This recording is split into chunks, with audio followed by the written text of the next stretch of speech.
আমি নয়নিকা আর এটা আমার পড়াশোনা সংক্রান্ত প্রথম ভ্লগ। গ্র্যাজুয়েশন করতে করতেই আমি জানতে পারি যে ইউজিসি নেট বলে একটা পরীক্ষা হয়, যে পরীক্ষাটা দিয়ে তুমি একজন প্রফেসর হতে পারো।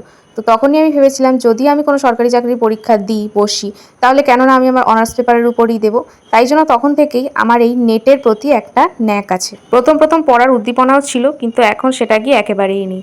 তাই জন্য আজ থেকে আমি ঠিক করেছি যে আমি রোজ পড়াশোনা সংক্রান্তই ভ্লগ দেবো। তাতে গিয়ে আমার ইউটিউব চ্যানেলও এগিয়ে যাবে, আর সাথে সাথে আমার পড়াশোনাটাও কিছু কিছু এগোবে। কারণ পড়াশোনায় তো এমএ করার পর থেকে আমার বিন্দুমাত্র মন নেই, মানে ইচ্ছাই করে না পড়তে বসতে আর কি। সকাল 7টায় উঠে তাই খুব মনোযোগ দিয়ে আমি পড়তে বসেছি যে আজকে আমি অনেকটা সিলেবাস শেষ করেই ছাড়বো। আর এই 30 দিনে আমি দেখবো যে আমি আমার সিলেবাস কতটা, মানে অন্তত 30% তো কমপ্লিট করারই কথা। যেখানে হিউজ সিলেবাস, যদি আমি গোটা ইউনিটটাকে 10টা ভাগে ভাগ করি, তাহলেও আমাকে 3টি ইউনিট অন্তত শেষ করতেই হবে। তারপর আর কি, আলু সিদ্ধ ভাত খেয়ে আবার আমি 11টার সময় বসে পড়লাম পড়তে। আর প্রথমে আমি পড়েছিলাম ওই অ্যারিস্টটলের দিকটা, যেটা এতটা কঠিন যে সেটা বেশিরভাগ পড়াই যায় না, কারণ মাথায় ঢুকবে না। খাটে বসে পড়তে পড়তে আমার প্রচণ্ড ঝিমুনি পাচ্ছে, তাই আমি ভাবলাম যে কেননা বারান্দায় বসে পড়া যাক। তাই বারান্দায় একটা টুল আর চেয়ার নিয়ে আমি বসে গেছি পড়তে।